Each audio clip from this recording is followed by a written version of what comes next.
अस्सलाम वालेकुम dear students, welcome to Montessori phonics lesson number 65। अच्छा जी, आज हम आपको बताएंगे ओ, यू और एल। जब ये तीन इकट्ठे होते हैं तो क्या साउंड बनाते हैं हम। इस तरह के साउंड जिसमें ओ यू एल आए और ऐसे साउंड्स को क्या साउंड बनाते हैं और ऐसे वर्ड्स हम कैसे ब्लेंड करेंगे। आज ये प्रोग्राम इसके मुतालिक तो चलते शुरू करते हैं। अच्छा जी, पहला वर्ड मेरे पास आ गया है।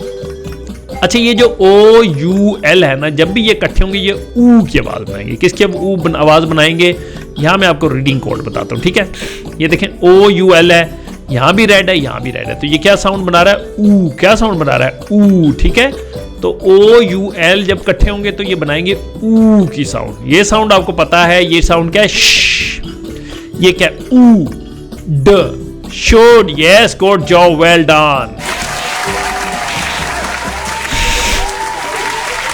ठीक है, ये देखें, ये रेड कलर है, ये इसका फोनेटिक कोड है। ठीक है, तो शुड क्या होता है जनाब, चाहिए। शुड का मतलब होता है आपको अच्छा काम करना चाहिए, आपको रीडिंग करनी चाहिए, स्टडी करनी चाहिए। ठीक है, आगे चलते हैं जनाब। आपको बताया था ओ यू एल किसकी साउंड बन रहा था, ऊ की। इसका रीडिंग कोड देखते हैं, ये देखो, ये ओ यू एल किसकी साउंड बना रहा है, ऊ की, है ना। इसकी साउंड ऐसी है, ऊ। तो कैसे पढ़ेंगे, वा ऊ ड, क्या बनेगा, would. Yes, good job, well done.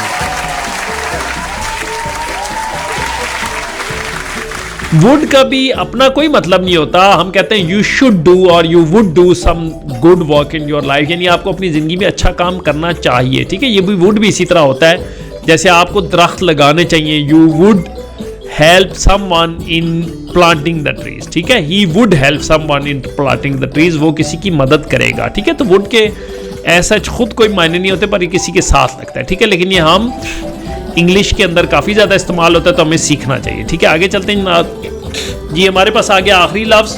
ठीक है, ओ यू एल आपको बताया था क्या साउंड बनाता है जनाब, ऊ। ठीक है, ये देखें यहाँ पे ऊ है। ठीक है, ऊ। तो हम कैसे पढ़ेंगे, खा ऊ ड, code, yes, code job, well done.